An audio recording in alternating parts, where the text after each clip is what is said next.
ਵਿਰੋਧੀਆਂ ਤੇ ਤਾਂ ਤੁਸੀਂ ਬਹੁਤ ਨਿਸ਼ਾਨੇ ਸਾਧਦੇ ਹੋ, ਪਰ ਆਪਣਾ ਵੀ ਦੱਸ ਦਿਓ ਨਾ ਕਿ ਆਪ ਕੀ ਕੀਤਾ ਏ ਜਾਂ ਤੁਹਾਡੀ ਸਰਕਾਰ ਨੇ ਕੀ ਕੀਤਾ ਏ, ਕੈਪਟਨ ਸਾਹਿਬ ਨੇ ਕੀ ਕੀਤਾ ਏ। ਤਕਰੀਬਨ 99-98% ਅਸੀਂ ਪੂਰੇ ਕਰ ਚੁੱਕੇ ਹਾਂ। ਕਈ ਨੇੜੇ ਲੱਗਣ ਦੇ ਤਿਆਰ ਨੇ। ਦੇਖ ਲਓ, ਕੈਪਟਨ ਸਾਹਿਬ 83% ਕਹਿੰਦੇ ਨੇ, ਤੁਸੀਂ 99% ਕਹਿੰਦੇ ਹੋ। ਕੌਣ ਸਹੀ ਹੈ? ਹਰ ਵਾਰ ਵੋਟਾਂ ਤੋਂ ਪਹਿਲਾਂ ਇਹ ਵਾਅਦੇ ਕਰ ਦਿੱਤੇ ਜਾਂਦੇ ਨੇ ਕਿ 5-5 ਮਰਲੇ ਦੇ ਪਲਾਟ ਦੇਵਾਂਗੇ, ਪਰ ਦਿੱਤੇ ਕਿੱਥੇ ਨੇ? ਮੇਰੇ ਹਲਕੇ 'ਚ ਮੈਂ ਤੁਹਾਨੂੰ ਪਿੰਡ ਗਣਾਉਣਾ, ਜਾ ਕੇ ਚੈੱਕ ਕਰ ਲਓ ਦਿੱਤੇ ਕਿੰਨੇ ਕਿ ਦਿੱਤੇ। ਹੇਠਾਂ ਲੋਕਾਂ ਨੇ ਕਮੈਂਟ ਕਰਕੇ ਦੱਸ ਦੇਣਾ ਪਿੰਡ ਵਾਲਿਆਂ ਨੇ ਕਿ ਨਹੀਂ ਦਿੱਤੇ। ਹਾਂ, ਬਿਲਕੁਲ ਕਰਕੇ ਦੱਸਣ, ਮੈਂ ਝੂਠ ਨਹੀਂ ਬੋਲਦਾ। ਇੱਕ ਗੱਲ ਦੱਸੋ, ਕਹਿੰਦੇ ਪਹਿਲਾਂ ਤਾਂ ਪੈਨਸ਼ਨ ਆਉਂਦੀ ਸੀਗੀ ਬੈਂਕਾਂ ਦੇ ਥਰੂ, ਇਸ ਵਾਰ ਜਦੋਂ 1500 ਵਾਲੀ ਹੋਈ ਤਾਂ ਤੁਹਾਡੇ ਮੰਤਰੀ, ਤੁਸੀਂ ਸਾਰੇ ਵਿਧਾਇਕ ਚੈੱਕ ਲੈ ਕੇ ਖੜ ਕੇ ਪਿੰਡਾਂ 'ਚ ਜਾਣ ਲੱਗੇ, ਨਾਲ ਹੀ ਪ੍ਰਚਾਰ ਕਰਨ ਲੱਗੇ ਆਪਣੀ ਪਾਰਟੀ ਦਾ। ਇਹ ਕਿਉਂ?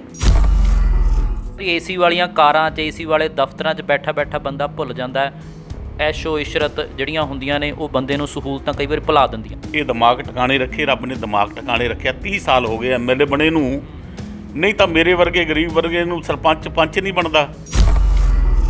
ਅਕਸਰ ਲੋਕ ਵੋਟਾਂ ਦੇ ਦਿਨਾਂ 'ਚ ਨੇਤਾ ਨੂੰ ਦੇਖਦੇ ਨੇ ਕਿ ਆਹ ਫਲਾਣੇ ਘਰ ਚਲੇ ਗਿਆ, ਮੈਂ ਇੱਥੇ ਬੈਠ ਕੇ ਰੋਟੀ ਖਾ ਲਈ। ਤੁਹਾਡੇ ਵੀ ਮੰਤਰੀ ਐਮਐਲਏ ਜਾਂਦੇ ਨੇ ਇਸ ਤਰ੍ਹਾਂ। ਜਿਹੜੇ ਲੋਕਾਂ ਨੇ ਤੁਹਾਨੂੰ ਵੋਟਾਂ ਪਾ ਕੇ ਜਿਤਾਇਆ, 5 ਵਾਰ ਵਿਧਾਇਕ ਬਣਾਇਆ, ਤੁਸੀਂ ਅਹਿਸਾਨ ਮੰਨਦੇ ਹੋ ਉਹਨਾਂ ਦਾ? ਜਾਂ ਬਹੁਤ ਸਾਰੇ ਐਮਐਲਏ ਵਿਧਾਇਕ ਕਹਿ ਦਿੰਦੇ ਨੇ ਕਿ ਅਸੀਂ ਤਾਂ ਪੈਸੇ ਦੇ ਜ਼ੋਰ ਨਾਲ ਜਿੱਤਦੇ? ਦੇਖੋ, ਜੇ ਪੈਸੇ ਨਾਲ ਜਿੱਤਦੇ ਹੁੰਦੇ ਰਾਣਾ ਜੀ, ਤੁਹਾਨੂੰ ਦੱਸਾਂ, ਫਿਰ ਮੇਰੇ ਵਰਗਾ ਤਾਂ ਕਦੇ ਵੀ ਐਮਐਲਏ ਨਾ ਬਣਦਾ। ਫਿਰ ਤਾਂ ਟਾਟਾ ਬਾਟਾ ਵਾਲਿਆਂ ਦੀ ਤੇ ਆ ਜਿਹੜੇ ਅਡਾਨੀ ਅਵਾਨੀਆਂ ਦੀ ਫਿਰ ਪ੍ਰਾਈਮ ਮਿਨਿਸਟਰ ਹੁੰਦਾ ਇੱਥੇ, ਫਿਰ ਤਾਂ ਉਹੀ ਬਣਦੇ। ਇਸ ਵਾਰ ਮਹਿੰਗੀ ਬਿਜਲੀ ਦਾ ਬਹੁਤ ਰੌਲਾ ਪਿਆ। ਹਰੇਕ ਜਿਹੜੀ ਪਾਰਟੀ ਹੈ, ਆਮ ਆਦਮੀ ਪਾਰਟੀ ਤੋਂ ਲੈ ਕੇ, ਉਹ ਕਹਿੰਦੇ ਅਸੀਂ 300 ਯੂਨਿਟਾਂ ਕਰਾਂਗੇ, ਅਕਾਲੀ ਦਲ ਕਹਿੰਦਾ ਅਸੀਂ 400 ਯੂਨਿਟਾਂ ਕਰਾਂਗੇ। ਕਾਂਗਰਸ ਕਿੰਨੀਆਂ ਯੂਨਿਟਾਂ ਦੀ ਗੱਲ ਕਰ ਰਹੀ ਹੈ? 200 ਯੂਨਿਟਾਂ ਦੇ ਰਹੇ ਹੋ, ਅੱਗੇ ਕੁਝ ਵਧਾਉਣ ਦਾ ਕੋਈ ਹੈਗਾ? ਧਰਮਸੋਤ ਸਾਹਿਬ, ਤੁਹਾਡੇ ਬਹੁਤ ਸਾਰੇ ਵਿਧਾਇਕ ਕਹਿੰਦੇ ਕਿ ਅਸੀਂ ਲੋਕਾਂ 'ਚ ਕੀ ਮੂੰਹ ਲੈ ਕੇ ਜਾਵਾਂਗੇ, ਵਾਅਦੇ ਤਾਂ ਪੂਰੇ ਨਹੀਂ ਹੋਏ ਹੈਗੇ। ਤੁਸੀਂ ਬਹੁਤ ਵਾਅਦੇ ਗਿਣਾਉਂਦੇ ਹੋ। ਕਾਂਗਰਸ ਪਾਰਟੀ ਤਾਂ ਐਸੀ ਹੈ, ਦੇਸ਼ ਦੀ ਆਜ਼ਾਦੀ ਤੋਂ ਪਹਿਲਾਂ ਦੀ ਹੈ, ਅੱਜ ਦੀ ਥੋੜ੍ਹੀ ਹੈ। ਜਿਨ੍ਹਾਂ ਨੇ ਦੇਸ਼ ਆਜ਼ਾਦੀ 'ਚ ਸਭ ਤੋਂ ਵੱਡਾ ਕਾਂਗਰਸ ਪਾਰਟੀ ਦਾ ਹਿੱਸਾ ਸੀ। ਮੁੱਖ ਮੰਤਰੀਆਂ ਨੇ ਸ਼ਹਾਦਤ ਦਿੱਤੀ ਹੈ, ਸਾਬਕਾ ਮੰਤਰੀਆਂ ਨੇ ਸ਼ਹਾਦਤ ਦਿੱਤੀ ਹੈ। ਕਾਂਗਰਸ ਪਾਰਟੀ ਨੇ ਪਹਿਲਾਂ ਦੇਸ਼ ਨੂੰ ਪਿਆਰ ਕੀਤਾ ਹੈ, ਕੁਰਸੀ ਨੂੰ ਪਿਆਰ ਨਹੀਂ ਕੀਤਾ। ਏਕਤਾ ਤੇ ਅਖੰਡਤਾ ਲਈ ਹਮੇਸ਼ਾ ਛਾਤੀ 'ਚ ਗੋਲੀਆਂ ਖਾਧੀਆਂ ਨੇ। ਕਹਿੰਦਾ ਜੇਬ ਭਰਤੀ ਕੈਪਟਨ ਸਾਹਿਬ ਨੇ। ਕਹਿੰਦੇ ਕਿਵੇਂ? ਕਹਿੰਦੇ 1500 ਮੇਰੀ ਪੈਨਸ਼ਨ ਹੋ ਗਈ। ਕਹਿੰਦਾ ਇਸ ਵਾਰੀ ਮੈਂ ਕੈਪਟਨ ਨੂੰ ਵੋਟ ਪਾਉਣੀ ਆ। ਹਰਿਆਣੇ 'ਚ ਕਹਿੰਦੇ 2500 ਆ, ਨਾਲੇ ਗੁਆਂਢੀ ਸੂਬਾ। ਡੇਲੀ ਪੋਸਟ ਪੰਜਾਬੀ ਤੁਸੀਂ ਦੇਖ ਰਹੇ ਹੋ, ਮੈਂ ਹਾਂ ਰਣਬੀਰ ਸਿੰਘ ਰਾਣਾ। ਕਾਂਗਰਸ ਸਰਕਾਰ ਦੇ ਕਰੀਬ 5 ਸਾਲ ਪੂਰੇ ਹੋਣ ਵਾਲੇ ਨੇ। ਵਿਰੋਧੀ ਕਾਂਗਰਸ ਤੇ ਤੰਜ ਕੱਸਦੇ ਨੇ ਕਿ 5 ਸਾਲਾਂ ਦੇ ਵਿੱਚ ਕੀਤਾ ਕੀ ਹੈ। ਤਾਂ ਇਸ ਵੇਲੇ ਸਾਡੇ ਨਾਲ ਕੈਬਨਿਟ ਮੰਤਰੀ ਸਾਧੂ ਸਿੰਘ ਧਰਮਸੋਤ ਮੌਜੂਦ ਨੇ। ਧਰਮਸੋਤ ਸਾਹਿਬ, ਸਵਾਗਤ ਹੈ ਪਹਿਲਾਂ ਤਾਂ। ਸਤਿ ਸ਼੍ਰੀ ਅਕਾਲ ਜੀ। ਧਰਮਸੋਤ ਸਾਹਿਬ, ਤੁਹਾਡੇ ਵਿਰੋਧੀ ਇਹੀ ਪੁੱਛਦੇ ਰਹਿੰਦੇ ਨੇ ਕਿ 5 ਸਾਲ ਹੋ ਗਏ, ਜਿਹੜਾ ਐਡਾ ਵੱਡਾ ਚੋਣ ਮੈਨੀਫੈਸਟੋ ਦਿੱਤਾ ਸੀਗਾ, ਉਸ ਦੇ ਵਿੱਚੋਂ ਕੋਈ ਵਾਅਦਾ ਪੂਰਾ ਵੀ ਕੀਤਾ ਏ ਕਿ ਨਹੀਂ? ਦੇਖੋ, ਕਾਂਗਰਸ ਪਾਰਟੀ ਨੇ, ਕੈਪਟਨ ਅਮਰਿੰਦਰ ਸਿੰਘ ਉਹਨਾਂ ਦੇ ਪ੍ਰਧਾਨ ਸੀ। ਜੋ ਅਸੀਂ ਲੋਕਾਂ ਨਾਲ ਵਾਅਦੇ ਕੀਤੇ ਨੇ, ਤਕਰੀਬਨ 99-98% ਅਸੀਂ ਪੂਰੇ ਕਰ ਚੁੱਕੇ ਹਾਂ। ਕਈ ਨੇੜੇ ਲੱਗਣ ਦੇ ਤਿਆਰ ਨੇ। ਦੇਖ ਲਓ, ਕੈਪਟਨ ਸਾਹਿਬ 83% ਕਹਿੰਦੇ ਨੇ, ਤੁਸੀਂ 99% ਕਹਿੰਦੇ ਹੋ। ਕੌਣ ਸਹੀ ਹੈ? ਮੈਂ ਕੈਪਟਨ ਸਾਹਿਬ ਦੀ ਗੱਲ ਨੂੰ 1.25 ਕਿਲੋ ਹੀ ਕਹੂੰਗਾ ਕਿ ਪੌਣਾ ਕਿਲੋ ਕਹੂੰਗਾ। ਚਲੋ, ਗਰੀਬਾਂ ਤੇ ਆਉਂਦੇ ਆ, ਪਹਿਲਾਂ SC BCs ਤੇ ਆਉਂਦੇ ਆ। ਤੇ ਤੁਸੀਂ ਗਰੀਬ ਪਰਿਵਾਰਾਂ ਦੇ ਲਈ, ਲੋੜਵੰਦ ਪਰਿਵਾਰਾਂ ਦੇ ਲਈ ਕੀ ਕੀਤਾ ਹੈ? ਦੇਖੋ, ਕੈਪਟਨ ਸਾਹਿਬ ਨੇ ਆਉਂਦੇ ਸਾਰ ਸਭ ਤੋਂ ਪਹਿਲਾਂ ਅਸੀਂ ਦੇਖੋ ਗਰੀਬਾਂ ਦੀ, ਜਿਹੜੇ ਗਰੀਬ ਬੰਦੇ ਆਸ ਲਾਈ ਬੈਠੇ ਸੀ ਕਿ ਸਾਡੇ ਲੋਕਾਂ 'ਚ ਘਰਾਂ ਲਈ ਜ਼ਮੀਨ ਹੈ ਨਹੀਂ, ਪਲਾਟਾਂ ਲਈ ਹੈ ਨਹੀਂ, ਔਰ ਕੈਪਟਨ ਸਾਹਿਬ ਦੀ ਸਰਕਾਰ ਨੇ ਫੈਸਲਾ ਕੀਤਾ ਕੈਬਨਿਟ ਦੇ ਵਿੱਚ ਕਿ ਪਿੰਡਾਂ 'ਚ ਜਿਹੜੇ ਲੋਕ ਜਿਨ੍ਹਾਂ ਦੇ ਕੋਲ ਬੇਜ਼ਮੀਨੇ ਨੇ, ਬਹੁਤੇ SC ਲੋਕ ਹੀ ਨੇ, SC BC ਨੇ, ਭਾਵੇਂ ਕਿਸੇ ਵੀ ਜਾਤੀ ਨਾਲ ਸੰਬੰਧ ਰੱਖਦਾ, ਜਿਹਦੇ ਕੋਲ ਜ਼ਮੀਨ ਹੈ ਨਹੀਂ ਘਰ ਵਾਸਤੇ, 5-5 ਮਰਲੇ ਰਹਿਣ ਵਾਸਤੇ ਤੇ 2-2 ਮਰਲੇ ਉਹਨਾਂ ਦੇ ਰੂੜੀਆਂ ਵਾਸਤੇ। ਹਰ ਵਾਰ ਵੋਟਾਂ ਤੋਂ ਪਹਿਲਾਂ ਇਹ ਵਾਅਦੇ ਕਰ ਦਿੱਤੇ ਜਾਂਦੇ ਨੇ ਕਿ 5-5 ਮਰਲੇ ਦੇ ਪਲਾਟ ਦੇਵਾਂਗੇ, ਪਰ ਦਿੱਤੇ ਕਿੱਥੇ ਨੇ? ਇਹ ਨਹੀਂ ਹੈ। ਸਰਕਾਰਾਂ ਰੂਲ ਬਣਾਉਂਦੀਆਂ ਨੇ, ਇਹ ਦੇਣੇ ਚਾਹੀਦੇ ਨੇ। ਮੇਰੇ ਹਲਕੇ 'ਚ ਮੈਂ ਤੁਹਾਨੂੰ ਪਿੰਡ ਗਣਾਉਣਾ, ਜਾ ਕੇ ਚੈੱਕ ਕਰ ਲਓ ਦਿੱਤੇ ਕਿੰਨੇ ਕਿ ਦਿੱਤੇ। ਹੇਠਾਂ ਲੋਕਾਂ ਨੇ ਕਮੈਂਟ ਕਰਕੇ ਦੱਸ ਦੇਣਾ ਪਿੰਡ ਵਾਲਿਆਂ ਨੇ ਕਿ ਨਹੀਂ ਦਿੱਤੇ। ਹਾਂ, ਬਿਲਕੁਲ ਕਰਕੇ ਦੱਸਣ, ਮੈਂ ਝੂਠ ਨਹੀਂ ਬੋਲਦਾ। ਕੱਲ੍ਹ ਨੂੰ ਉਹਨਾਂ ਪਿੰਡਾਂ 'ਚ ਮੈਂ ਵੋਟਾਂ ਲੈਣ ਜਾਣਾ, ਕਲਰ ਮਾਜਰੀ ਪੁੱਛ ਲਿਓ ਜਾ ਕੇ। 80 ਘਰਾਂ ਨੂੰ ਪਲਾਟ ਦਿੱਤੇ ਨੇ, 2-2.5 ਸਾਲ ਹੋ ਗਏ ਉਹਨਾਂ ਨੂੰ ਪਲਾਟ ਦਿੱਤੇ ਨੇ 5-5 ਮਰਲੇ ਦੇ। ਉਸ ਤੋਂ ਬਾਅਦ ਤੁਸੀਂ ਆ ਜਾਓ ਬਨੇਰਾ ਕਲਾਂ, ਉੱਥੇ 150 ਦੇ ਕਰੀਬ ਅਸੀਂ ਪਲਾਟ ਦਿੱਤੇ ਨੇ। ਬਹੁਤ ਵੱਡੀ ਗਿਣਤੀ ਦੱਸ ਰਹੇ ਹੋ, ਇੱਕ ਪਿੰਡ 'ਚ 150 ਪਲਾਟਾਂ ਦੇ ਤੁਸੀਂ। ਬਨੇਰਾ ਖੁਰਦ, ਉੱਥੇ 100 ਤੋਂ ਉੱਪਰ ਦਿੱਤੇ ਨੇ ਅਸੀਂ ਪਲਾਟ। ਫਿਰ ਤੁਸੀਂ ਆ ਜਾਓ ਆਪਣਾ ਸਰਾਜਪੁਰ ਦੇ ਨਾਲ ਕਿਹੜਾ ਪਿੰਡ ਹੈ, ਸੌਜਾ ਪਿੰਡ 40 ਪਲਾਟ ਅਸੀਂ ਦਿੱਤੇ ਨੇ। ਇਸੇ ਤਰ੍ਹਾਂ ਕਈ ਪਿੰਡਾਂ ਦੇ ਵਿੱਚ ਚੱਲ ਰਿਹਾ, ਜਿਵੇਂ ਸੰਧਰੌਲੀ ਹੈ, ਸਦਨੌਲੀ ਹੈ, ਇਹ ਸਾਡੀ ਕਾਰਵਾਈ ਅਧੀਨ ਚੱਲ ਰਹੇ ਨੇ। ਕਈ ਜਗ੍ਹਾ ਪਿੰਡਾਂ ਦੇ ਵਿੱਚ ਲੜਾਈ ਹੈ, ਪੰਚਾਇਤ ਹੀ ਮਤਾ ਨਹੀਂ ਪਾਉਂਦੀ, ਉਹ ਸਰਕਾਰ ਦਾ ਕਸੂਰ ਨਹੀਂ ਹੈ। ਇਸ ਕਰਕੇ ਅਸੀਂ ਪੂਰੇ ਨਿਰੰਤਰ ਤੁਸੀਂ ਇੱਥੇ ਜਾ ਕੇ ਦੇਖ ਲਓ, ਕਿਹੜਾ ਢਿੰਗੀ ਪਿੰਡ, ਉੱਥੇ 150 ਪਲਾਟ ਦਿੱਤਾ ਹੈ, ਜਾ ਕੇ ਉਹਨਾਂ ਢਿੰਗੀ ਵਾਲਿਆਂ ਨੂੰ ਪਤਾ ਕਰ ਲਓ। ਇਹ ਇੱਕ ਐਗਜ਼ਾਮਪਲ ਹੈ, ਅਸੀਂ ਦਿੱਤੇ ਨੇ ਔਰ ਦੇ ਰਹੇ ਹਾਂ, ਸਾਰਿਆਂ ਨੂੰ ਦੇਣੇ ਨੇ। ਇਹਦੇ ਨਾਲ ਹੀ ਸਵਾਲ ਹੈ ਕਿ ਲਾਲ ਲਕੀਰ ਦੇ ਅੰਦਰ ਬਹੁਤ ਸਾਲਾਂ ਤੋਂ ਲੋਕ ਰਹਿੰਦੇ ਨੇ, ਕੋਈ 20 ਸਾਲ ਤੋਂ, ਕੋਈ 15 ਸਾਲ ਤੋਂ। ਸਰਕਾਰ ਹਰ ਵਾਰ ਕਹਿ ਦਿੰਦੀ ਹੈ ਕਿ ਮਾਲਕਾਨਾ ਹੱਕ ਦੇ ਦਾਂਗੇ, ਮਾਲਕਾਨਾ ਹੱਕ ਦੇ ਦਾਂਗੇ, ਦਿੱਤੇ ਨੇ? ਬਿਲਕੁਲ ਕੈਪਟਨ ਸਾਹਿਬ ਜੋ ਕਹਿੰਦੇ ਨੇ ਉਹ ਸਹੀ ਕਰਦੇ ਨੇ, ਔਰ ਕੈਬਨਿਟ ਨੇ ਫੈਸਲਾ ਲਿਆ ਹੈ, ਕਾਨੂੰਨ ਬਣਾਇਆ। ਜਿਹੜੇ ਸ਼ਹਿਰਾਂ 'ਚ ਗਰੀਬ ਲੋਕ ਬੈਠੇ ਨੇ, ਕਿਸੇ ਕੋਲ 50 ਗਜ ਹੈ, ਕਿਸੇ ਕੋਲ 40 ਗਜ ਹੈ, ਕਿਸੇ ਕੋਲ ਕਿੰਨੀ ਹੈ, ਵਿਚਾਰੇ ਉਹ ਵੀ ਕਿਵੇਂ ਰਹਿ ਰਹੇ ਨੇ, ਉਹਨਾਂ ਕੋਲ ਮਾਲਕਾਨਾ ਹੱਕ ਨਹੀਂ ਸੀ, ਕੁਝ ਵੀ ਬਣਾ ਨਹੀਂ ਸਕਦੇ। ਛੋਟੇ ਛੋਟੇ ਢਾਰੇ ਜੇ ਬਣਾਏ ਸੀ, ਕੱਚੇ ਕੋਠੇ ਬਣਾਏ ਸੀ, ਉਹਨਾਂ ਦੇ ਕਰਕੇ ਅਸੀਂ ਪੂਰੇ ਪੰਜਾਬ ਦਾ, ਮੇਰੇ ਕੋਲ ਡਾਟਾ ਨਹੀਂ, ਮੈਂ ਨਾਭੇ ਹਲਕੇ ਦਾ ਡਾਟਾ ਦਿੰਦਾ, 864 ਦੇ ਕਰੀਬ ਅਸੀਂ ਉਹ ਗਰੀਬ ਲੋਕ ਜਿਨ੍ਹਾਂ ਦੇ ਮਾਲਕਾਨਾ ਹੱਕ ਹੈ ਨਹੀਂ ਸੀ, ਛੋਟੇ ਛੋਟੇ ਕੱਚੇ ਪੱਕੇ ਮਕਾਨ ਬਣਾਏ ਹੋਏ ਸੀ। ਉਹਨਾਂ ਦੇ ਵਿੱਚ ਮੇਰੇ ਨਾਭੇ ਦੇ ਬਾਜੀਗਰ ਬਸਤੀ ਹੈ, ਉਹਦੇ ਟੋਬਾ ਬਸਤੀ ਹੈ, ਔਰ ਪੂਰਬੀਆ ਬਸਤੀ ਹੈ, ਔਰ ਟਹਿਹਾ ਬਸਤੀ ਹੈ। ਇਹ 864 ਪਲਾਟ ਨੇ ਮਨਜ਼ੂਰ ਹੋ ਕੇ ਆਏ। ਅਸੀਂ 1-2 ਦਿਨ 'ਚ, ਅਗਲੇ ਹਫ਼ਤੇ 'ਚ ਉਹਨਾਂ ਨੂੰ ਸਨਤਾਂ, ਉਹਨਾਂ ਦੇ ਮਾਲਕਾਨਾ ਹੱਕ ਦੇਣ ਨੂੰ ਜਾ ਰਹੇ ਹਾਂ। ਔਰ ਜੇ ਕਹੋ ਤਾਂ ਮਾਲਕ ਹੋ ਜਾਣਗੇ, ਉਹਦੇ ਮਾਲਕ ਹੋ ਬਿਲਕੁਲ ਮਾਲਕ ਹੋਣਗੇ। ਗਰੀਬ ਬੰਦੇ ਨੂੰ ਪੂਰੀ ਉਮਰ ਇਹੀ ਰਹਿੰਦਾ ਕਿ ਆਪਣਾ ਘਰ ਬਣ ਜਾਵੇ, ਇੱਕ ਘਰ ਬਣ ਜਾਵੇ, ਉਹੀ ਨਹੀਂ ਬਣਦਾ ਕਈ ਵਾਰ। ਰਾਣਾ ਜੀ ਇਹੀ ਆ, ਜੇ ਕਹੋ ਤਾਂ ਮੈਂ ਤੁਹਾਨੂੰ ਲਿਆ ਕੇ ਚੈੱਕ ਵੀ ਕਰਾ ਦਿੰਦਾ, ਹੁਣੇ ਮਾਲਕਾਨਾ ਹੱਕ ਮੇਰੇ ਕੋਲ ਪਏ ਨੇ। ਅਸੀਂ ਫੰਕਸ਼ਨ ਰੱਖ ਕੇ ਉਹਨਾਂ ਦੀਆਂ ਬਸਤੀਆਂ 'ਚ ਜਾ ਕੇ, ਸਾਡੇ ਗਰੀਬ ਭਰਾ ਨੇ, ਉੱਥੇ ਜਾ ਕੇ ਮਾਲਕਾਨਾ ਹੱਕ ਕੈਪਟਨ ਅਮਰਿੰਦਰ ਸਿੰਘ ਦੀ ਸਰਕਾਰ ਦੇ ਜੇ ਕੰਮ ਕੀਤਾ ਉਹਨੂੰ ਜਾ ਕੇ ਦੱਸਾਂਗੇ, ਆ ਚੱਕੋ ਭਰਾਵੋ, ਪਹਿਲਾਂ ਗੱਲਾਂ ਸੀ, ਹੁਣ ਕੰਮ ਹੈ। ਸਮਾਜਿਕ ਨਿਆਂ ਮੰਤਰੀ ਹੋ ਤੁਸੀਂ, ਤੇ ਬਹੁਤ ਸਾਰੇ ਜਿਹੜੇ ਨੌਜਵਾਨ ਨੇ ਉਹ ਸਵੈ ਰੁਜ਼ਗਾਰ ਦੇ ਲਈ ਕਰਜ਼ੇ ਲੈ ਲੈਂਦੇ ਨੇ ਕਿ ਅਸੀਂ ਆਪਣਾ ਰੁਜ਼ਗਾਰ ਸ਼ੁਰੂ ਕਰਨਾ ਹੈ ਜੀ। ਤਾਂ ਹੁਣ ਤੁਹਾਡਾ ਪਿੱਛੇ ਜਿਵੇਂ ਐਲਾਨ ਪੜ੍ਹ ਰਿਹਾ ਸੀਗਾ ਕਿ ਤੁਸੀਂ ਮੁਆਫ ਕੀਤੇ ਨੇ ਕਰਜ਼ੇ, ਕਿੰਨੇ ਕੁ ਜਿਹੜੇ ਨੌਜਵਾਨ ਨੇ, ਕਿਸ ਤਰ੍ਹਾਂ ਦੇ ਨੌਜਵਾਨ ਨੇ ਜਿਨ੍ਹਾਂ ਦੇ ਮਾਫ ਕੀਤੇ ਨੇ, ਕਿੰਨੇ ਕੁ ਕਰਜ਼ੇ ਜਿਹੜੇ ਮਾਫ ਹੋਏ ਨੇ? ਰਾਣਾ ਜੀ ਬਿਲਕੁਲ ਗੱਲ ਤੁਸੀਂ ਠੀਕ ਕਹੀ ਹੈ। ਗਰੀਬ ਆਦਮੀ ਨੂੰ ਤਾਂ ਹਮੇਸ਼ਾ ਮੁਸ਼ਕਲਾਂ ਆਉਂਦੀਆਂ ਨੇ, ਔਰ ਗਰੀਬ ਦਾ ਜਿਵੇਂ ਕਹਿੰਦੇ ਨੇ ਨਾ, ਚੰਗਾ ਭਲਾ ਕੋਠਾ ਵੀ ਚੋਣ ਲੱਗ ਜਾਂਦਾ। ਇਸੇ ਤਰੀਕੇ ਨਾਲ ਗਰੀਬ ਦੀ ਹਾਲਤ ਹੈ। ਪਿਛਲੇ ਕਈ ਸਾਲਾਂ ਤੋਂ ਸਾਡੇ ਗਰੀਬ ਬੱਚਿਆਂ ਨੇ ਜਿਨ੍ਹਾਂ ਨੇ ਲੋਨ ਲਏ ਸੀ, ਕਾਰੋਬਾਰ ਵਾਸਤੇ ਲਏ ਸੀ, ਉਹ ਲੋਨ ਲੈ ਕੇ ਵਿਚਾਰੇ ਭਰ ਨਹੀਂ ਸਕੇ। 4-4 ਗੁਣਾ, 5-5 ਗੁਣਾ ਉਹਨਾਂ ਦੇ ਕਰਜ਼ੇ ਹੋ ਗਏ। ਔਰ 2 ਸਾਲ ਪਹਿਲਾਂ ਸਾਡੀ ਸਰਕਾਰ ਨੇ ਫੈਸਲਾ ਕੀਤਾ ਕਿ SC-BC ਕਾਰਪੋਰੇਸ਼ਨਾਂ ਜਿਹੜੀਆਂ, ਉਹਦੇ 'ਚ 50,000 ਤੱਕ ਦਾ ਜਿਹਨੇ ਲੋਨ ਲਿਆ ਸੀ, ਉਹ ਸਾਰੇ ਅਸੀਂ ਵਿਦ ਵਿਆਜ ਅਸੀਂ ਸਾਰਾ ਮਾफ़ ਕਰ ਦਿੱਤਾ, ਸਣੇ ਵਿਆਜ ਮਾफ़ ਕਰ ਦਿੱਤਾ, ਜਿਹਦੀ ਰਕਮ ਸੀ 52 ਕਰੋੜ ਰੁਪਈਆ, ਜਿਹਦੇ ਲਾਭਪਾਤਰੀ ਸੀਗੇ 15,890। ਇਹ ਪਹਿਲਾਂ ਅਸੀਂ ਮਾफ़ ਕਰਤਾ ਸੀ। ਪਰ ਕੁਝ ਸਾਡੇ ਲੋਕਾਂ ਨੂੰ ਇਤਰਾਜ਼ ਸੀ ਵੀ ਜਿਹਨੇ ਕੋਈ ਵਿਚਾਰੇ ਨੇ 2 ਲੱਖ ਦਾ ਲਿਆ, ਲੱਖ ਦਾ ਲੋਨ ਲਿਆ ਸੀ, 3 ਦਾ ਲੱਖ ਲਿਆ ਸੀ, ਵੀ ਸਾਨੂੰ ਤਾਂ ਕੋਈ ਫਾਇਦਾ ਨਹੀਂ ਹੋਇਆ, ਸਾਡੇ 'ਤੇ ਇੰਨੇ ਵਿਆਜ ਚੜ੍ਹ ਗਏ, ਅਸੀਂ ਕੀ ਕਰਾਂਗੇ। ਔਰ ਕੈਬਨਿਟ ਨੇ ਫਿਰ ਫੈਸਲਾ ਲਿਆ। ਮੈਂ ਧੰਨਵਾਦੀ ਹਾਂ ਸਾਰੀ ਕੈਬਨਿਟ ਦਾ, ਮਹਾਰਾਜਾ ਕੈਪਟਨ ਅਮਰਿੰਦਰ ਸਿੰਘ ਹੋਣਾ ਦਾ, ਜਿਨ੍ਹਾਂ ਦੀ ਅਗਵਾਈ 'ਚ ਸਾਰੀ ਪੂਰੀ ਕੈਬਨਿਟ ਨੇ ਇੱਕ ਹਾਂ 'ਚ ਹਾਂ ਮਿਲਾ ਕੇ ਵੀ ਭਾਵੇਂ 3 ਲੱਖ ਲਿਆ, 2 ਲੱਖ ਲਿਆ, 4 ਲੱਖ ਲਿਆ, 50,000 ਦਾ ਫਾਇਦਾ ਸਾਰੇ ਬੈਨੀਫੀਸ਼ੀਅਲ ਨੂੰ ਦੇ ਦਿਓ। ਇਹ ਹੋਣਾ ਕਦੋਂ ਹੈ? ਇਹ ਹੋ ਗਿਆ ਅੱਜ ਵੀ ਖਬਰ ਲੱਗੀ ਹੋਈ, ਤੁਸੀਂ ਪੜ੍ਹੀ ਹੋਣੀ ਹੈ। ਇਹ ਜਿਹੜਾ ਅੱਜ ਹੋਇਆ, ਉਹ ਹੋਇਆ ਸਾਡੇ ਬੰਦੇ ਹੈਗੇ ਨੇ, ਇਹ 62 ਕਰੋੜ 46 ਲੱਖ ਰੁਪਈਆ ਹੁਣ ਮਾफ़ ਕੀਤਾ ਸੀ, ਜਿਹਦੇ ਹੈਗੇ ਨੇ 14,853 ਲਾਭਪਾਤਰੀ। ਹਾਂ, ਭਾਵੇਂ ਕਿਸੇ ਨੇ 2 ਲੱਖ ਦਾ ਲਿਆ ਸੀ ਕਰਜ਼ਾ, ਭਾਵੇਂ 3 ਦਾ, ਭਾਵੇਂ 4 ਦਾ, 50,000 ਰੁਪਈਆ ਸਾਰਿਆਂ ਨੂੰ ਕੈਪਟਨ ਦੀ ਸਰਕਾਰ ਨੇ ਮਾफ़ ਕੀਤਾ। ਇਹ ਛੋਟੀ ਗੱਲ ਨਹੀਂ, ਪੂਰੇ ਹਿੰਦੁਸਤਾਨ 'ਚ ਅੱਜ ਤੱਕ ਕਿਸੇ ਨੇ ਮਾफ़ ਨਹੀਂ ਕੀਤਾ। ਪਹਿਲਾਂ ਵੀ ਸਰਕਾਰਾਂ ਕਈਆਂ ਆਈਆਂ, ਕਈ ਗਈਆਂ ਨੇ, ਕਿਸੇ ਨੇ ਮਾफ़ ਨਹੀਂ ਕੀਤਾ। ਦੇਖੋ, ਅਸੀਂ ਤਾਂ ਕੰਮ ਕੈਪਟਨ ਸਾਹਿਬ ਨੇ ਇੰਨੇ ਕਰਤੇ, ਹਿਸਾਬ ਵੀ ਗਣਾਉਣਾ ਔਖਾ ਹੋ ਗਿਆ। ਤੁਸੀਂ ਪੈਨਸ਼ਨ ਦੀ ਗੱਲ ਲਾਓ, ਪੈਨਸ਼ਨ ਦਾ ਕਿਹਨੂੰ ਪਤਾ ਹੈ? ਜਿਹੜਾ ਗਰੀਬ ਬੱਚਾ ਜਿੱਥੋਂ ਤੁਰਿਆ ਨਹੀਂ ਜਾ ਅਪੰਗ ਹੈ, ਜਿਹਦੀ ਕੋਈ ਬਾਤ ਨਹੀਂ ਪੁੱਛਦਾ, ਉਹਨੂੰ ਪੈਨਸ਼ਨ ਦੀ ਕਦਰ ਹੈ। ਵਿਧਵਾ ਭੈਣ ਆ, ਉਹਨੂੰ ਪੈਨਸ਼ਨ ਦੀ ਕਦਰ ਹੈ। ਬੱਚੇ ਪੁੱਛਦੇ ਨਹੀਂ, ਬਜ਼ੁਰਗ ਖੂੰਜੇ ਲੱਗੇ ਬੈਠੇ, ਉਹਨਾਂ ਨੂੰ ਪੈਨਸ਼ਨ ਦੀ ਕਦਰ ਦਾ ਪਤਾ ਹੈ। ਇੱਕ ਗੱਲ ਦੱਸੋ, ਕਹਿੰਦੇ ਪਹਿਲਾਂ ਤਾਂ ਪੈਨਸ਼ਨ ਆਉਂਦੀ ਸੀਗੀ ਬੈਂਕਾਂ ਦੇ ਥਰੂ, ਇਸ ਵਾਰ ਜਦੋਂ 1500 ਵਾਲੀ ਹੋਈ ਤਾਂ ਤੁਹਾਡੇ ਮੰਤਰੀ ਤੁਸੀਂ ਸਾਰੇ ਵਿਧਾਇਕ ਚੈੱਕ ਲੈ ਕੇ ਖੜ ਗਏ, ਪਿੰਡਾਂ 'ਚ ਜਾਣ ਲੱਗੇ, ਨਾਲ ਹੀ ਪ੍ਰਚਾਰ ਕਰਨ ਲੱਗੇ ਆਪਣੀ ਪਾਰਟੀ ਦਾ। ਇਹ ਕਿਉਂ? ਕਿਉਂ ਨਹੀਂ ਕਰਨਾ ਚਾਹੀਦਾ? ਪਾਰਟੀ ਦਾ ਪ੍ਰਚਾਰ ਨਹੀਂ, ਸਰਕਾਰ ਦਾ। ਜੋ ਸਰਕਾਰ ਨੇ ਕੰਮ ਕਰਕੇ, ਜੇ ਇਹਦਾ ਮਤਲਬ ਕੰਮ ਕਰਕੇ ਦੱਸਣਾ ਵੀ ਗੁਨਾਹ ਹੈ। ਇਹ ਸਰਕਾਰ ਨੇ ਕੰਮ ਕੀਤਾ, ਲਾਰਾ ਨਹੀਂ ਲਾਇਆ ਕਿ ਪਰਸੋਂ ਨੂੰ ਅਗਲੇ ਸਾਲ ਪੈਨਸ਼ਨ ਹੋਊਗੀ।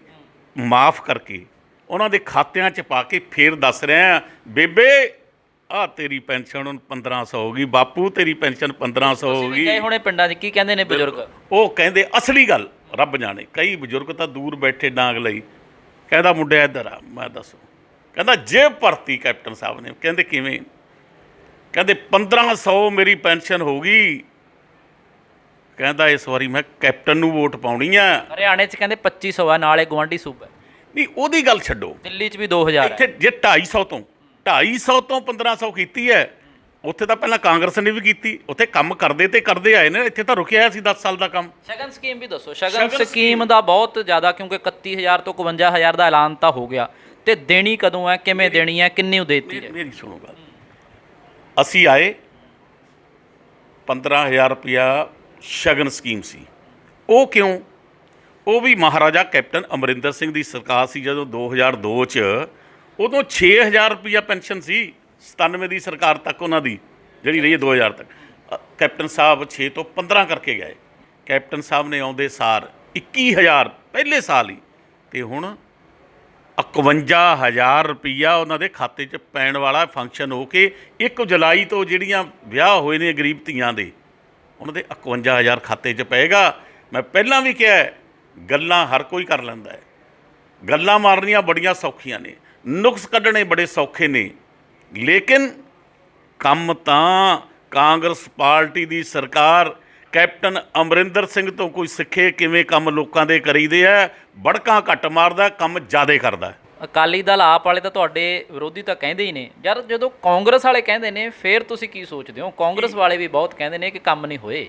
ਨਹੀਂ, ਕਾਂਗਰਸ ਦੀ ਜਿਹਦੀ ਪੈਨਸ਼ਨ ਨਹੀਂ ਲੱਗੇ ਮੈਨੂੰ ਦੱਸੇ, ਮੈਂ ਦਊਂ, ਭਾਵੇਂ ਕੁਛ ਕਰਨ। ਤੁਹਾਡੇ ਮੰਤਰੀ ਐਮਐਲਏ ਤੁਹਾਡੇ ਪ੍ਰਧਾਨ ਕਾਂਗਰਸ ਵਾਲਾ ਕਿਹਾ ਨਾ, ਕਾਂਗਰਸ ਵਾਲੇ ਜਿਹਦੀ ਪੈਨਸ਼ਨ ਨਹੀਂ ਲੱਗੇ ਮੈਨੂੰ ਦੱਸੇ, ਜਿਹਦੇ ਕੋਈ ਸ਼ਗਨ ਸਕੀਮ ਨਹੀਂ ਮਿਲੀ ਮੈਨੂੰ ਦੱਸੇ। ਜੇ ਇੱਕ ਧੀਆਂ ਭੈਣਾਂ ਨੂੰ ਦੇਖੋ, ਪੂਰੇ ਪੰਜਾਬ 'ਚ ਨਹੀਂ, ਜਿੱਥੇ ਵੀ ਪੰਜਾਬ ਸਰਕਾਰ ਦੀ ਰੋਡਵੇਜ਼ ਦੀ ਬੱਸ ਜਾ ਰਹੀ ਹੈ, ਪੂਰੇ ਹਿੰਦੁਸਤਾਨ 'ਚ ਸਾਡੀ ਭੈਣ ਬੈਠੀ, ਉਹਨੂੰ ਮਾਣ ਹੈ। ਕੈਪਟਨ ਅਮਰਿੰਦਰ ਸਿੰਘ ਦੀ ਸਰਕਾਰ ਦੀ ਬੱਸ ਹੈ, ਕੋਈ ਕਿਰਾਇਆ ਨਹੀਂ ਪੁੱਛੇਗਾ, ਕੋਈ ਕਿਰਾਇਆ ਨਹੀਂ ਪੁੱਛਦਾ। ਲੋਕ ਗਿਲਾ ਕਰਦੇ ਨੇ ਕਿ ਕਈ ਵਾਰ ਜਿਸ ਕਮਿਊਨਿਟੀ ਨੂੰ ਬੰਦਾ ਬਿਲੋਂਗ ਕਰਦਾ ਹੁੰਦਾ ਹੈ, ਜਦੋਂ ਮੰਤਰੀ ਬਣ ਜਾਂਦਾ ਹੈ, ਐਮਐਲਏ ਬਣ ਜਾਂਦਾ ਹੈ, ਉਹ ਉਹਨਾਂ ਨੂੰ ਇਹ ਭੁੱਲ ਜਾਂਦਾ ਹੈ। ਜਿੱਥੋਂ ਤੁਸੀਂ ਉੱਠੇ ਹੁੰਦੇ ਹੋ ਆਪਣੇ ਲੋਕਾਂ 'ਚੋਂ, ਤੁਸੀਂ ਉਹਨਾਂ ਦੀ ਆਵਾਜ਼ ਬਣਦੇ ਹੋ ਵਿਧਾਨ ਸਭਾ 'ਚ, ਕੈਬਨਿਟ 'ਚ, ਉਹਨਾਂ ਦੇ ਹੱਕਾਂ ਪ੍ਰਤੀ ਤੁਸੀਂ ਸੰਜੀਦਾ ਹੋ। ਤੁਹਾਡੇ ਯਾਦ ਹੈ ਆਪਣੇ ਦਿਨ ਵੀ ਮੈਂ ਵੀ ਉੱਥੋਂ ਉੱਠ ਕੇ ਇੱਥੇ ਤੱਕ ਪਹੁੰਚਿਆ, ਮੈਂ ਆਪਣੇ ਲੋਕਾਂ ਦੀ ਗੱਲ ਕਰਾਂ। ਇਹ ਆ ਜਿਹੜਾ ਕੁਝ ਕੀਤਾ ਹੈ ਤਾਂ ਹੀ ਕੀਤਾ ਨਾ। ਬੇਨਤੀ ਕੀਤੀ ਪੂਰੀ ਕੈਬਨਿਟ ਨੂੰ, ਮੁੱਖ ਮੰਤਰੀ ਜੀ ਨੂੰ, ਉਹਨਾਂ ਨੇ ਹਾਂ ਠਾਂ 'ਚ ਪਾ ਕੇ, ਉਹਨਾਂ ਦੀ ਆਪਣੀ ਸੋਚ ਵੀ ਸੀ ਕਿ ਗਰੀਬਾਂ ਦਾ ਫਾਇਦਾ ਹੋਏ। ਜੇ ਗਰੀਬਾਂ ਦੇ ਨਾਲ ਮੈਂ ਦਿਨ ਕੱਟੇ ਨੇ ਤੇ ਆ ਜਿਹੜੀ ਮਾਫੀਨਾਮਾ ਤਾਂ ਹੀ ਹੋਇਆ। ਔਰ ਗਰੀਬਾਂ ਨੂੰ ਪਲਾਟ ਜਿਹੜੇ ਦਿੱਤੇ ਗਏ ਨੇ, ਮੈਨੂੰ ਪਤਾ ਹੈ ਇੱਕ ਦਿਹਾੜੀਦਾਰ ਬੰਦਾ ਆਪਣੀ ਰੋਜੀ ਰੋਟੀ ਮਸਾਂ ਚਲਾਉਂਦਾ ਹੈ, ਉਹ ਪਲਾਟ ਨਹੀਂ ਖਰੀਦ ਸਕਦਾ। ਕਈ ਵਾਰੀ ਏਸੀ ਵਾਲੀਆਂ ਕਾਰਾਂ 'ਚ, ਏਸੀ ਵਾਲੇ ਦਫ਼ਤਰਾਂ 'ਚ ਬੈਠਾ ਬੈਠਾ ਬੰਦਾ ਭੁੱਲ ਜਾਂਦਾ ਹੈ। ਐਸ਼ੋ ਇਸ਼ਰਤ ਜਿਹੜੀਆਂ ਹੁੰਦੀਆਂ ਨੇ, ਉਹ ਬੰਦੇ ਨੂੰ ਸਹੂਲਤਾਂ ਕਈ ਵਾਰੀ ਭੁਲਾ ਦਿੰਦੀਆਂ ਨੇ। ਨਹੀਂ, ਐਸੀ ਨਹੀਂ, ਇਹ ਤਾਂ ਰੱਬ ਕਿਰਪਾ ਕਰੇ, ਇਹ ਮਹਾਰਾਜ ਹੀ ਕਿਰਪਾ ਕਰਦਾ, ਅਕਾਲ ਪੁਰਖ ਕਿਰਪਾ ਕਰਦਾ ਹੈ। ਇਹ ਦਿਮਾਗ ਟਿਕਾਣੇ ਰੱਖੇ, ਰੱਬ ਨੇ ਦਿਮਾਗ ਟਿਕਾਣੇ ਰੱਖਿਆ। 30 ਸਾਲ ਹੋ ਗਏ ਐਮਐਲਏ ਬਣੇ ਨੂੰ, ਨਹੀਂ ਤਾਂ ਮੇਰੇ ਵਰਗੇ ਗਰੀਬ ਵਰਗੇ ਨੂੰ ਸਰਪੰਚ ਪੰਚ ਨਹੀਂ ਬਣਦਾ। 30 ਸਾਲ ਐਮਐਲਏ ਬਣੇ ਰਹਿਣਾ, ਤੀਜੀ ਵਾਰੀ ਮੈਂ ਮਿਨਿਸਟਰ ਬਣਿਆ। ਇਹ ਰੱਬ ਦੀ ਕਿਰਪਾ ਹੈ, ਰੱਬ ਨੇ ਦਿਮਾਗ ਟਿਕਾਣੇ ਰੱਖਿਆ ਹੋਇਆ। ਉਹਨਾਂ ਝੁੱਗੀਆਂ ਝੌਪੜੀਆਂ 'ਚ ਮੈਨੂੰ ਮੁਸ਼ਕ ਨਹੀਂ ਆਉਂਦਾ। ਉਹਨਾਂ ਗਰੀਬ ਲੋਕਾਂ ਨਾਲ ਮੈਨੂੰ ਕੋਈ ਇਹ ਨਹੀਂ ਹੈ ਕਿ ਮੈਨੂੰ ਸੰਗ ਲੱਗਦੀ ਹੈ ਬੈਠਦਿਆਂ ਨੂੰ। ਉਹਨਾਂ ਦੀ ਚਾਹ ਤੁਸੀਂ ਰੋਟੀ ਜਾ ਕੇ ਹੁਣ ਵੀ ਬਿਲਕੁਲ ਕਿਉਂ ਨਹੀਂ ਖਾ ਸਕਦਾ, ਉੱਥੋਂ ਜੰਮਿਆ। ਅਕਸਰ ਤੁਸੀਂ ਪੂਰੀ ਕਰ ਲਿਓ ਗੱਲ, ਅਕਸਰ ਲੋਕ ਵੋਟਾਂ ਦੇ ਦਿਨਾਂ 'ਚ ਨੇਤਾ ਨੂੰ ਦੇਖਦੇ ਨੇ ਕਿ ਆਹ ਫਲਾਣੇ ਘਰ ਚਲੇ ਗਿਆ, ਮੈਂ ਇੱਥੇ ਬੈਠ ਕੇ ਰੋਟੀ ਖਾ ਲਈ। ਤੁਹਾਡੇ ਵੀ ਮੰਤਰੀ ਐਮਐਲਏ ਜਾਂਦੇ ਨੇ ਇਸ ਤਰ੍ਹਾਂ। ਦੇਖੋ, ਸਾਡੇ ਗੁਰੂਆਂ ਪੀਰਾਂ ਨੇ ਹੀ ਜਿਹੜਾ ਵਖਰੇਵਾਂ ਕਰਦਾ ਉਹਨੂੰ ਸਹੀ ਨਹੀਂ ਦੱਸਿਆ। ਸਾਡੇ ਗੁਰੂਆਂ ਪੀਰਾਂ ਤੇ ਇੱਕ ਗੱਲ ਕੀਤੀ ਹੈ, ਗਰੀਬ ਇਸ ਗਰੀਬ ਹੈ, ਉਹਦੀ ਮਦਦ ਕਰੋ।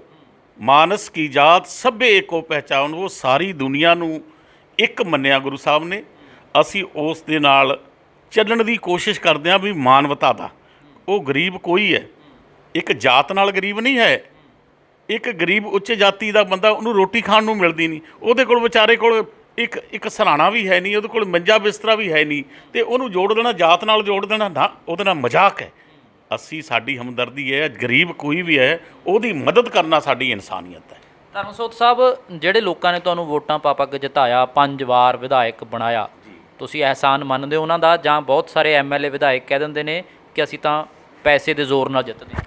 ਦੇਖੋ, ਜੇ ਪੈਸੇ ਨਾਲ ਜਿੱਤਦੇ ਹੁੰਦੇ ਰਾਣਾ ਜੀ, ਤੁਹਾਨੂੰ ਦੱਸਾਂ, ਫਿਰ ਮੇਰੇ ਵਰਗਾ ਤਾਂ ਕਦੇ ਵੀ ਐਮਐਲਏ ਨਾ ਬਣਦਾ। ਫਿਰ ਤਾਂ ਟਾਟਾ ਬਾਟਾ ਵਾਲਿਆਂ ਦੀ ਤੇ ਆ ਜਿਹੜੇ ਅਡਾਨੀ ਅੰਬਾਨੀਆਂ ਦੀ ਫਿਰ ਪ੍ਰਾਈਮ ਮਿਨਿਸਟਰ ਹੁੰਦਾ ਇੱਥੇ, ਫਿਰ ਤਾਂ ਉਹੀ ਬਣਦੇ। ਇਹ ਪੈਸੇ ਨਾਲ ਗੱਲ ਨਹੀਂ, ਇਹ ਤਾਂ ਗੁਰੂ ਮਹਾਰਾਜ ਕਿਰਪਾ ਕਰਦਾ, ਸੇਵਾ ਦਾ ਮੌਕਾ ਦਿੰਦਾ। ਜੇ ਬੰਦਾ ਸੇਵਾ ਲੋਕਾਂ ਦੇ ਜੋੜਿਆਂ 'ਚ ਰਹਿ ਕੇ ਕਰਦਾ ਤਾਂ ਲੋਕ ਉਹਦਾ ਸਨਮਾਨ ਕਰਦੇ ਨੇ। ਹੋਰ ਤੁਹਾਨੂੰ ਕੀ ਲੱਗਦਾ ਹੈ, ਕਿਉਂਕਿ ਕਿਸਾਨਾਂ ਦੇ ਕਰਜ਼ੇ ਮੁਆਫ ਦੀ ਗੱਲ ਸੀ, ਬੇਜ਼ਮੀਨਿਆਂ ਦੇ ਕਰਜ਼ੇ ਵੀ ਮਾਫ ਹੋਏ ਪਿੱਛੇ ਜੇ, ਉਹ ਪ੍ਰੋਪਰ ਹੋ ਚੁੱਕੇ ਨੇ ਕਿ ਸਿਰਫ ਐਲਾਨ ਹੀ ਹੈਗਾ? 520 ਕਰੋੜ ਦੀ ਜਿਹੜੀ ਗੱਲ ਆਈ ਸੀ, ਇਹੀ ਗੱਲ ਹੈ। ਗੱਲਾਂ ਕਰਨ ਸਿਖਾਲੀਆਂ, ਔਖੇ ਪਾਲਨੇ ਬੋਲ। ਉਹਨਾਂ ਲੋਕਾਂ ਨੂੰ ਮੈਂ ਕਹਿਣਾ, ਜਿਨ੍ਹਾਂ ਲੋਕਾਂ ਨੇ ਕੱਖ ਨਹੀਂ ਕੀਤਾ, ਉਹ ਕਹਿੰਦੇ ਕੈਪਟਨ ਨੇ ਕੀਤਾ ਹੀ ਕੱਖ ਨਹੀਂ। ਆਉਂਦੇ ਸਾਰ 2 ਏਕੜ ਤੱਕ ਦੇ ਲੋਕਾਂ ਦਾ 5000 ਕਰੋੜ ਤੋਂ ਵੱਧ ਮਾਫ ਕੀਤਾ। ਕਹਿ ਦੇਣਾ ਸੌਖਾ, 5000 ਕਰੋੜ, ਜਿਨ੍ਹਾਂ ਨੇ ਚਵਾਨੀ ਨਹੀਂ ਕਦੇ ਮਾਫ ਕੀਤੀ, 5000 ਕਰੋੜ ਤੋਂ ਵੱਧ ਕਿਸਾਨਾਂ ਦਾ ਮਾਫ ਹੋਇਆ। ਔਰ ਹੁਣ ਜਿਹੜੇ ਸਾਡੇ ਗਰੀਬ ਲੋਕ ਖੇਤਾਂ 'ਚ ਕੰਮ ਕਰਦੇ ਸੀ, ਬੇਜ਼ਮੀਨੇ ਸੀ, ਉਹਨਾਂ ਨੂੰ ਇਤਰਾਜ਼ ਸੀ ਕਿ ਕਿਸਾਨ ਦਾ ਮਾਫ ਹੋਇਆ, ਅਸੀਂ ਗਰੀਬ ਲੋਕਾਂ ਦੇ ਖੇਤਾਂ 'ਚ ਕੰਮ ਕਰਦੇ, ਸਾਡਾ ਮਾਫ ਨਹੀਂ ਹੋਇਆ। ਔਰ 500 ਕਰੋੜ ਤੋਂ ਵੱਧ ਕੱਲਾ ਮਾਫ ਕੀਤਾ ਜਿਹੜੇ ਗਰੀਬ ਲੋਕ, ਜਿਹੜੇ ਖੇਤੀ ਨਹੀਂ ਕਰਦੇ, ਜਿਨ੍ਹਾਂ ਨੇ, ਕਿਸੇ ਨੇ 9000 ਰੁਪਇਆ ਲਿਆ ਸੀ, ਕਿਸੇ ਨੇ 15000, ਮੱਝ ਨੂੰ ਲੈ ਕੇ ਲਿਆ, ਕਿਸੇ ਨੇ ਮੱਝ ਨੂੰ ਲੈ ਕੇ ਲਿਆ ਸੀ, ਉਹਨਾਂ 'ਤੇ ਤਲਵਾਰ ਲਟਕਦੀ ਸੀ, ਉਹਨਾਂ ਦਾ ਕਿਹਦਾ 25000 ਬਣਿਆ ਪਿਆ ਸੀ ਵਿਆਜ ਪਾ ਕੇ। ਉਹਨਾਂ ਦਾ ਅਸੀਂ ਮਾਫ ਕਰਕੇ 500 ਕਰੋੜ ਤੋਂ ਵੱਧ ਉਹਨਾਂ ਦਾ ਮਾਫ ਕੀਤਾ। ਮੇਰੇ ਇਕੱਲੇ ਆਪਣੇ ਹਲਕੇ 'ਚ 9 ਕਰੋੜ 45 ਲੱਖ ਰੁਪਈਆ ਨਾਭੇ ਹਲਕੇ ਦੇ ਬੇਜ਼ਮੀਨੇ ਲੋਕਾਂ ਦਾ ਮਾਫ ਹੋਇਆ। ਮੈਂ ਇਹੀ ਪੁੱਛਣਾ ਚਾਹੁੰਦਾ, ਕਾਗਜ਼ੀ ਕਾਰਵਾਈ ਪੂਰੀ ਹੋ ਗਈ ਕਿ ਸਿਰਫ ਐਲਾਨ ਕਾਗਜ਼ਾਂ 'ਚ ਹੈ? ਇਹ ਅਸੀਂ ਘਰੋਂ ਘਰੀ ਚੈੱਕ ਵੰਡੇ ਨੇ, ਚੈੱਕ ਦੱਸੇ ਨੇ, ਸੈਸ ਕਰਾਏ ਨੇ, ਉਹਨਾਂ ਨੂੰ ਫ੍ਰੀ ਕਰਤਾ ਵਿਚਾਰਿਆਂ ਨੂੰ। ਉਹ ਲੋਕ ਧੰਨਵਾਦ ਕਰਦੇ ਨੇ। ਸਾਡਾ ਇੱਕ ਵਰਕਰ ਪਿੰਡ ਜਾ ਕੇ, ਉਹਨਾਂ ਨੇ ਜਾ ਕੇ ਰਜਿਸਟਰ ਲਾ ਕੇ ਸਾਈਨ ਕਰਾ ਕੇ ਮਾਫ ਕੀਤੇ ਨੇ। ਇਸ ਵਾਰ ਮਹਿੰਗੀ ਬਿਜਲੀ ਦਾ ਬਹੁਤ ਰੌਲਾ ਪਿਆ। ਹਰੇਕ ਜਿਹੜੀ ਪਾਰਟੀ ਹੈ, ਆਮ ਆਦਮੀ ਪਾਰਟੀ ਤੋਂ ਲੈ ਕੇ, ਉਹ ਕਹਿੰਦੇ ਅਸੀਂ 300 ਯੂਨਿਟਾਂ ਕਰਾਂਗੇ, ਅਕਾਲੀ ਦਲ ਕਹਿੰਦਾ ਅਸੀਂ 400 ਯੂਨਿਟਾਂ ਕਰਾਂਗੇ। ਕਾਂਗਰਸ ਕਿੰਨੀਆਂ ਯੂਨਿਟਾਂ ਦੀ ਗੱਲ ਕਰ ਰਹੀ ਹੈ? 200 ਯੂਨਿਟਾਂ ਦੇ ਰਹੇ ਹੋ, ਅੱਗੇ ਕੁਝ ਵਧਾਉਣ ਦਾ ਕੋਈ ਹੈਗਾ? ਦੇਖੋ, ਗੱਲ ਇਹ ਹੈ, 200 ਯੂਨਿਟ ਮਾਫ ਕਰਨਾ, ਉਸ ਤੋਂ ਬਾਅਦ ਜਿਹਦੇ 10 ਯੂਨਿਟ ਉੱਪਰ ਨੇ, 20 ਯੂਨਿਟ ਉੱਪਰ ਨੇ, ਉਹ ਆਪਣਾ ਭਰ ਦੇਗਾ। ਧਰਮਸੋਤ ਸਾਹਿਬ, ਤੁਹਾਡੇ ਬਹੁਤ ਸਾਰੇ ਵਿਧਾਇਕ ਕਹਿੰਦੇ ਕਿ ਅਸੀਂ ਲੋਕਾਂ 'ਚ ਕੀ ਮੂੰਹ ਲੈ ਕੇ ਜਾਵਾਂਗੇ, ਵਾਅਦੇ ਤਾਂ ਪੂਰੇ ਨਹੀਂ ਹੋਏ ਹੈਗੇ। ਤੁਸੀਂ ਬਹੁਤ ਵਾਅਦੇ ਗਣਾਉਂਦੇ ਹੋ ਕਿ ਅਸੀਂ ਇੰਨਾ ਕੁਝ ਪੂਰਾ ਕਰਤਾ। ਉਹਨਾਂ ਦੀ ਸੋਚ, ਤੁਹਾਡੀ ਸੋਚ 'ਚ ਫਿਰ ਫਰਕ ਕਿਉਂ ਹੈ? ਮੈਨੂੰ ਨਹੀਂ ਲੱਗਦਾ ਕਿਸੇ ਵਿਧਾਇਕ ਨੇ ਕਿਹਾ ਵੀ ਕਿਹੜਾ ਮੂੰਹ ਲੈ ਕੇ ਜਾਵਾਂਗੇ। ਔਨ ਰਿਕਾਰਡ ਨੇ ਚੀਜ਼ਾਂ। ਨਹੀਂ, ਦੇਖੋ, ਮੈਨੂੰ ਨਹੀਂ ਲੱਗਦਾ। ਤੁਸੀਂ ਕਹਿ ਰਹੇ, ਮੈਂ ਨਹੀਂ ਸੁਣਿਆ ਹੈ। ਕਾਂਗਰਸ ਦਾ ਵਿਧਾਇਕ ਕਹੇ, ਮੇਰੀ ਮਨ 'ਚ ਗੱਲ ਨਹੀਂ ਲੱਗਦੀ। ਔਰ ਪੂਰਾ ਸ਼ਾਸਨ ਹਰ ਵਿਧਾਇਕ ਦੇ ਨਾਲ ਹੋਵੇ, ਕਿਸੇ ਕੰਮ ਨੂੰ ਜਵਾਬ ਨਾ ਹੋਵੇ। ਬਾਕੀ ਮੈਂ ਕਦੇ ਨਹੀਂ ਸੁਣਿਆ। ਤੁਸੀਂ ਕਹਿ ਰਹੇ ਹੋ, ਕਾਂਗਰਸ ਦਾ ਵਿਧਾਇਕ ਨਹੀਂ ਕਹਿ ਸਕਦਾ। ਜਿਸ ਢੰਗ ਦੇ ਨਾਲ ਕਾਂਗਰਸ ਦੇ ਵਿੱਚ ਆਪਸੀ ਖਿੱਚੋਤਾਣ, ਕੁਝ ਖਾਨਾ ਜੰਗੀ ਸੌਟ ਆਊਟ ਹੋ ਗਈਆਂ ਨੇ ਗੱਲਾਂ ਸਾਰੀਆਂ। ਨਾ ਖਾਨਾ ਜੰਗੀ ਸੀ, ਨਾ ਹੈਗੀ ਹੈ। ਕਾਂਗਰਸ ਪਾਰਟੀ ਦਾ ਇੱਕ ਸੰਵਿਧਾਨ, ਇੱਕ ਪ੍ਰਧਾਨ, ਇੱਕੋ ਹੀ ਹੈ। ਇਸ਼ਾਰਾ ਜੀ ਦਾ ਜਦੋਂ ਸੋਨੀਆ ਗਾਂਧੀ ਦਾ ਹੋ ਗਿਆ, ਰਾਹੁਲ ਗਾਂਧੀ ਦਾ ਹੋ ਗਿਆ, ਜੋ ਹਾਈ ਕਮਾਂਡ ਦਾ ਇਸ਼ਾਰਾ, ਉਹ 'ਤੇ ਸਾਰਿਆਂ ਨੂੰ ਲਾਈਨ ਲੱਗ ਕੇ ਚੱਲਣਾ ਪਏਗਾ। 2022 'ਚ ਜਾ ਰਹੇ ਹੋ ਲੋਕਾਂ 'ਚ ਜ਼ੋਰ ਸ਼ੋਰ ਨਾਲ? ਬਿਲਕੁਲ। ਕਹਿੰਦੇ ਕਾਬਲ ਦੇ ਜੰਮਿਆਂ ਨੂੰ ਨਿੱਤ ਮਹਿਮਾ। ਇਹ ਤਾਂ ਕਾਂਗਰਸ ਪਾਰਟੀ ਤਾਂ ਐਸੀ ਹੈ, ਦੇਸ਼ ਦੀ ਆਜ਼ਾਦੀ ਤੋਂ ਪਹਿਲਾਂ ਦੀ ਹੈ, ਅੱਜ ਦੀ ਥੋੜ੍ਹੀ ਹੈ। ਜਿਨ੍ਹਾਂ ਨੇ ਦੇਸ਼ ਆਜ਼ਾਦੀ 'ਚ ਸਭ ਤੋਂ ਵੱਡਾ ਕਾਂਗਰਸ ਪਾਰਟੀ ਦਾ ਹਿੱਸਾ ਸੀ। ਅੱਜ ਇੱਕ ਇਲੈਕਸ਼ਨ ਲੜਾਈ ਲੜੀ ਹੈ, ਦੂਜੀ ਨੂੰ ਤਿਆਰ ਰਹਿਣਾ ਪੈਂਦਾ। ਇਹ ਨਹੀਂ ਕਿ ਜਿੱਤ ਗਏ ਤਾਂ ਹੁਣ ਸਰਾਣੇ ਰੱਖ ਕੇ ਸੌਂ ਜੀਏ ਬਾਂਹ। ਫਿਰ ਜਿਵੇਂ ਕਹਿੰਦੇ ਆ, ਜਾਗਦਿਆਂ ਦੀਆਂ ਕੱਟੀਆਂ ਅਤੇ ਸੁੱਤਿਆਂ ਦੇ ਕੱਟੇ। ਇਸ ਕਰਕੇ ਕਾਂਗਰਸ ਪਾਰਟੀ ਸੌਂਦੀ ਨਹੀਂ ਹੈ। ਹਮੇਸ਼ਾ ਦੇਸ਼ ਲਈ ਕਿੰਨੀਆਂ ਹੀ ਕੁਰਬਾਨੀਆਂ ਕਾਂਗਰਸ ਪਾਰਟੀ ਨੇ ਕੀਤੀਆਂ ਨੇ। ਇੱਥੇ ਪੰਜਾਬ 'ਚ ਵੀ ਜਦੋਂ ਦੇਸ਼ ਦੀ ਆਜ਼ਾਦੀ ਨੂੰ, ਪੰਜਾਬ ਦੀ ਆਜ਼ਾਦੀ ਨੂੰ ਖਤਰਾ ਹੋਇਆ, ਪੰਜਾਬ ਦੇ ਕਾਂਗਰਸ ਦੇ ਵਰਕਰ ਤੇ ਲੀਡਰ ਸਮੇਤ 2800 ਵਰਕਰ ਸ਼ਹੀਦ ਹੋਏ। ਅਕਾਲੀ ਦਲ ਕਹਿੰਦਾ ਅਸੀਂ ਜੇਲ੍ਹਾਂ ਕੱਟੀਆਂ ਨੇ, ਤੁਸੀਂ ਕਹਿੰਦੇ ਹੋ ਕਾਂਗਰਸ ਨੇ ਕੀ? ਉਹਨਾਂ ਨੇ ਤਾਂ ਜੇਲ੍ਹਾਂ ਕੱਟੀਆਂ ਨੇ, ਕਿਹੜੇ ਹਿਸਾਬ ਨਾਲ ਜਾਣਦੇ ਨੇ ਤਾਂ ਲੋਕ ਪੰਜਾਬ ਦੇ ਜਾਣਦੇ ਨੇ। ਕਾਂਗਰਸ ਪਾਰਟੀ ਨੇ ਮੁੱਖ ਮੰਤਰੀ ਵਿਗਵਾਏ ਨੇ, ਆਪਣੇ ਮੁੱਖ ਮੰਤਰੀਆਂ ਨੇ ਸ਼ਹਾਦਤ ਦਿੱਤੀ ਹੈ, ਸਾਬਕਾ ਮੰਤਰੀਆਂ ਨੇ ਸ਼ਹਾਦਤ ਦਿੱਤੀ ਆ। ਕਾਂਗਰਸ ਪਾਰਟੀ ਨੇ ਪਹਿਲਾਂ ਦੇਸ਼ ਨੂੰ ਪਿਆਰ ਕੀਤਾ ਹੈ, ਕੁਰਸੀ ਨੂੰ ਪਿਆਰ ਨਹੀਂ ਕੀਤਾ। ਏਕਤਾ ਤੇ ਅਖੰਡਤਾ ਲਈ ਹਮੇਸ਼ਾ ਛਾਤੀ 'ਚ ਗੋਲੀਆਂ ਖਾਧੀਆਂ ਨੇ। ਮੌਕਾ ਦੇਣਗੇ ਪੰਜਾਬ ਦੇ ਲੋਕ? ਇਹ ਤਾਂ ਪੰਜਾਬ ਦੇ ਲੋਕਾਂ 'ਤੇ ਨਿਰਭਰ ਕਰਦਾ। ਜਨਤਾ ਹੈ, ਗੁਰੂ ਦੀ ਸੰਗਤ ਹੈ। ਮੈਨੂੰ ਲੱਗਦਾ ਕਿ ਕੈਪਟਨ ਅਮਰਿੰਦਰ ਸਿੰਘ ਦੀ ਅਗਵਾਈ 'ਚ ਕਾਂਗਰਸ ਪਾਰਟੀ ਦੀ ਸਰਕਾਰ ਨੇ ਜਿੰਨਾ ਕੰਮ ਕੀਤਾ ਹੈ, ਕੰਮ ਦੇ ਆਧਾਰ 'ਤੇ ਵੋਟ ਮੰਗੇਗੀ। ਔਰ ਇਸ ਤੋਂ ਇਲਾਵਾ ਜਦੋਂ ਵੀ ਪੰਜਾਬ ਨੂੰ ਲੋੜ ਪਈ, ਕੈਪਟਨ ਸਾਹਿਬ ਐਸੇ ਲੀਡਰ ਨੇ ਕੁਰਸੀ ਦੀ ਕਦੇ ਪਰਵਾਹ ਨਹੀਂ ਕੀਤੀ। ਭਾਵੇਂ ਉਹ ਪਾਣੀਆਂ ਦੀ ਗੱਲ ਹੋਵੇ, ਮੁੱਖ ਮੰਤਰੀ ਦੀ ਇੱਕ ਪਾਸੇ ਕੁਰਸੀ ਰੱਖ ਕੇ ਫੈਸਲਾ ਲਿਆ। ਉਹ ਭਾਵੇਂ ਮੈਂਬਰ ਪਾਰਲੀਮੈਂਟ ਤੋਂ ਅਸਤੀਫਾ ਦਿੱਤਾ ਹੋਵੇ, ਮਿਨਿਸਟਰ ਤੋਂ ਅਸਤੀਫਾ ਦਿੱਤਾ ਹੋਵੇ, ਹੁਣ ਵੀ ਜਿੰਨਾ ਕਿਸਾਨੀ ਦਾ ਫੈਸਲਾ ਹੱਕ 'ਚ ਕੈਪਟਨ ਅਮਰਿੰਦਰ ਸਿੰਘ ਨੇ ਕੀਤਾ, ਪੂਰੇ ਹਿੰਦੁਸਤਾਨ ਦੀ ਕਿਸੇ ਸਟੇਟ ਨੇ ਮੈਨੂੰ ਦੱਸੋ 1 ਰੁਪਈਆ ਕਿਸੇ ਸ਼ਹੀਦ ਨੂੰ ਜਿਹੜਾ ਉੱਥੇ ਧਰਨੇ 'ਤੇ ਬੈਠੇ ਦਿੱਤਾ ਹੈ? 5 ਲੱਖ ਰੁਪਈਆ ਇੱਕ ਨੌਕਰੀ, ਔਰ ਨਾਲ ਕਿਸਾਨਾਂ ਦੇ ਮਰਦਾਂ ਵਾਂਗੂ ਖੜੇ ਆ, ਜਿਵੇਂ ਪੰਜਾਬੀ ਨੂੰ ਖੜਨਾ ਚਾਹੀਦਾ ਐ ਡਟ ਕੇ ਖੜੇ ਆ ਪੰਜਾਬ ਦੇ ਲੋਕਾਂ ਨਾਲ, ਕਿਸਾਨੀ ਨਾਲ, ਔਰ ਪੂਰੇ ਹਿੰਦੁਸਤਾਨ ਦੀ ਕਿਸਾਨੀ ਨੂੰ ਕੈਪਟਨ ਅਮਰਿੰਦਰ ਸਿੰਘ ਜੀ ਥਾਪੜਾ ਦੇ ਰਹੇ। ਲਾਸਟ ਸਵਾਲ ਹੈ, ਕਿਸਾਨਾਂ ਨੇ ਮੰਗ ਕੀਤੀ ਕਿ ਜਿਹੜੇ ਸਾਡੇ ਪੰਜਾਬ ਦੇ ਵਿੱਚ ਪਰਚੇ ਹੋਏ ਨੇ, ਤੁਹਾਡੀ ਕਾਂਗਰਸ ਦੀ ਸਰਕਾਰ ਹੈ ਪੰਜਾਬ 'ਚ, ਉਹ ਤਾਂ ਮਾਫ ਕਰ ਦਿਓ। ਕਿਸਾਨਾਂ ਦੇ ਖਿਲਾਫ ਤਾਂ ਕੋਈ ਪਰਚਾ ਨਹੀਂ ਹੋਇਆ। ਬਹੁਤ ਸਾਰੇ ਕਿਸਾਨੀ ਅੰਦੋਲਨ ਦੇ ਦੌਰਾਨ ਜਿੱਥੇ ਕਿਤੇ ਵਿਰੋਧ ਹੋਇਆ ਉੱਥੇ ਇਹ ਕੈਪਟਨ ਸਾਹਿਬ ਕਹਿ ਚੁੱਕੇ ਨੇ, ਮੁੱਖ ਮੰਤਰੀ ਜੀ ਕਹਿ ਚੁੱਕੇ ਨੇ, ਜਿਨ੍ਹਾਂ ਦੇ ਕੋਈ ਮਾੜੇ ਮੋਟੇ ਝਗੜੇ ਨੇ, ਪਰਚੇ ਹੋਏ ਨੇ, ਕੋਈ ਨਹੀਂ ਹੋਏਗਾ ਉਹਨਾਂ 'ਤੇ। ਬਹੁਤ ਧੰਨਵਾਦ। ਤਾਂ ਸਾਧੂ ਸਿੰਘ ਧਰਮਸੋਤ ਹੋਰਾਂ ਨਾਲ ਗੱਲਬਾਤ ਕੀਤੀ ਆ। ਬਹੁਤ ਆਸਵੰਦ ਨੇ ਕਿ ਵਾਅਦੇ ਜਿਹੜੇ ਨੇ ਬਹੁਤ ਵੱਡੇ ਪੱਧਰ ਤੇ ਪੂਰੇ ਹੋਏ ਨੇ, ਜਿਹੜੇ ਬਾਕੀ ਨੇ ਉਹ ਵੀ ਆਉਂਦੇ 2-3 ਮਹੀਨਿਆਂ 'ਚ ਪੂਰੇ ਕਰਨ ਦੀ ਗੱਲ ਆਖ ਰਹੇ ਨੇ। ਦੇਖਣਾ ਹੋਏਗਾ 2022 ਦੇ ਵਿੱਚ ਪੰਜਾਬ ਦੇ ਲੋਕ ਕੀ ਸੋਚਦੇ ਨੇ, ਕਿਸ ਨੂੰ ਜਿਤਾਉਂਦੇ ਨੇ, ਕਿਸ ਨੂੰ ਨਹੀਂ। ਫਿਲਹਾਲ ਸਹਿਯੋਗੀ ਹਰਮੀਤ ਸਿੰਘ ਮਾਨ ਦੇ ਨਾਲ ਰਣਬੀਰ ਸਿੰਘ ਰਾਣਾ।